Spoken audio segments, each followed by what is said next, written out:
இனிய காலை வணக்கம் நண்பர்களே. மணி பார்த்திங்கன்னா 11 மணி ஆகுது. இப்போ வாடா காலை வணக்கம்பிங்க.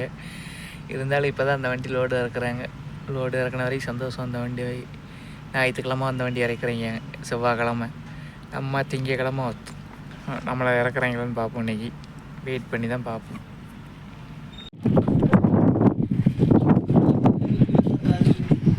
Be careful.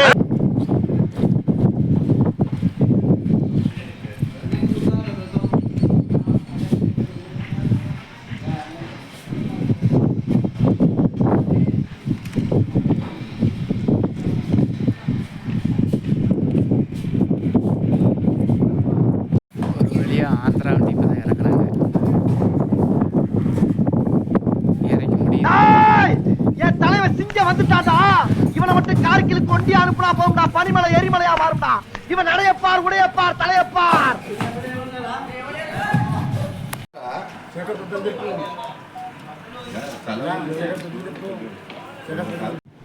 ரைடர்ஸ் பார்த்தீங்கன்னா இன்றைக்கி லோடு இறக்கணும்னு சொல்லிட்டாங்க.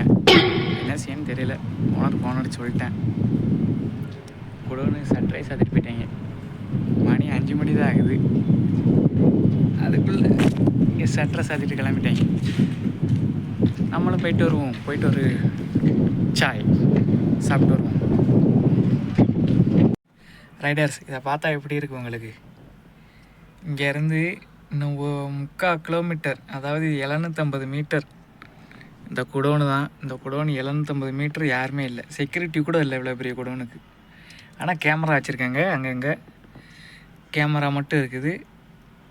என்ன செய்ய, ஒத்தியில் இந்த மாதிரி காஞ்சனா பேய் படத்தில் வர மாதிரி இருக்கு. ஐயோ, தெரியும் உங்களுக்கு. நான் ஒருத்தர் தான் இருக்கேன். கொஞ்சம் பயமாக தான் இருக்கிறது, உண்மையை சொல்ல வேண்டுமென்றால். இப்படி பச்சையா சொல்ல முடியாது, ஒரு யூகமா சொல்லலாம்.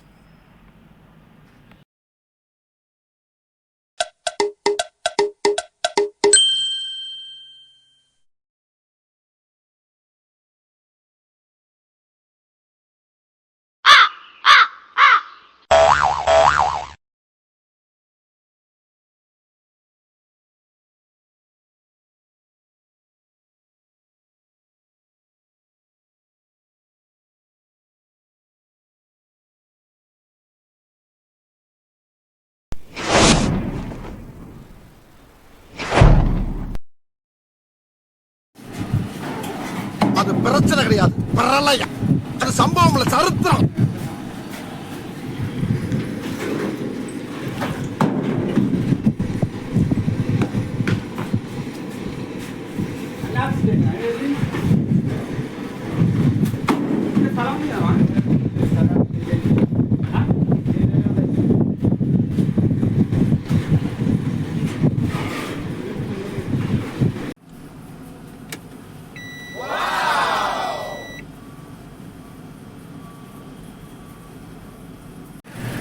ரைடர்ஸ் இப்போ பார்த்தீங்கன்னா 3 நாள் போராட்டத்துக்கு பிறகு நீ தான் லோடு இறக்கிருக்கோம். இப்போ லோடு இறங்கினதுக்கப்புறம் நம்ம இப்போ எங்கே போக போகிறோம்னா நேராக ஹைதராபாத் தான் போகிறோம். ஹைதராபாத்துக்கு 200 கிலோமீட்டர் இப்போ எம்ஜிஏ போகுது.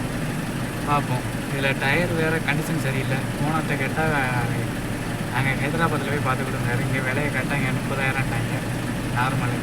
ரேடியல் டயர் வந்து 38,000 சொல்கிறாங்க. ஹைதராபாத்தில் போய் பார்த்து கொடுத்தாரு. சரி அங்கே போய் பார்ப்போம். டயரை மட்டும் தான் பார்ப்போம், இல்லைன்னா வேறு கம்பெனி மாதிரி போயிடும். உடம்ப ரணகலம் ஆக்கிட்டாங்கடா. வெறும் வண்டியா ஹைதராபாத் போய்கிட்டு இருக்கோம். பார்த்தீங்களா எவ்வளோ பெரிய நதி, கிருஷ்ணாறு வருமாங்க. இதுக்கு அடுத்து வர்றது ஏதோ ஒன்று கிருஷ்ணாறு வருமாங்க. அழகாக தெரியும்.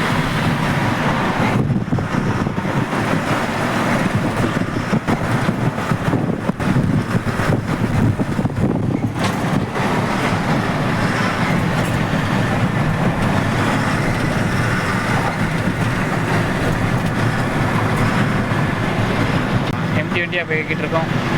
டீசல் போட்டதே 7,000 ரூபாய்க்கு ஓனரு சென்னையில். 7,000 ரூபாய்க்கு போட்ட டீசலில் இவ்வளோ தூரம் வந்ததே பெருசு. 430 கிலோமீட்ரு. இன்னும் மைலேஜ் வரல. அங்கே வண்டியில் ஒரு ஃபால்ட் இருக்குதுன்னு சொல்லிட்டேன். அந்த ஃபால்ட்டை சரி பண்ணணும். அந்த ஃபால்ட்டை சரி பண்ணால் தான் அந்த கம்ப்ளைண்ட்டு சரியாகி மைலேஜ் வரும். அந்த கம்ப்ளைண்ட்டு சரியாகி மைலேஜ் சரி பண்ணால் தானே இது. சரி பண்ணாமலே மைலேஜ் வரலன்னா நம்ம என்ன செய்ய முடியும்? நம்ம அதனால் புதிய நிறுவனத்தை தேர்ந்தெடுக்கும் நேரம் வந்துவிட்டது. அவ்வளோதான் சொல்ல முடியும். போக போக பார்ப்போம். நானும் 60 தான் ஓட்டுறேன், மைலேஜே வரலை. அதுக்கு நம்ம என்ன செய்ய? 60 கீழே ஓட்டினா கரகரன்னு சவுண்டு கேட்கும் பாருங்க. 55 இப்போ போகுது. 55 போனால் அங்கே எனக்கு சவுண்டு கேட்கு, உங்களுக்கு கேட்குதான்னு தெரியல. வீடியோவில் கீர் இடிக்கிற சவுண்டு கேட்குது பார்த்தீங்களா? 60 பிடிச்சா ஒரு மாதிரி இறையுது சவுண்டு கேட்குதா? இது ஒரு கம்ப்ளைண்ட்டாக இருக்குது. இதைத்தான் சர்வீஸ் சென்டரில் விட்டு பாருங்க சொல்லணும். பார்க்கவே மாட்டேங்க. மைலேஜ் வரலன்னா மைலேஜ் எப்படி வரும்?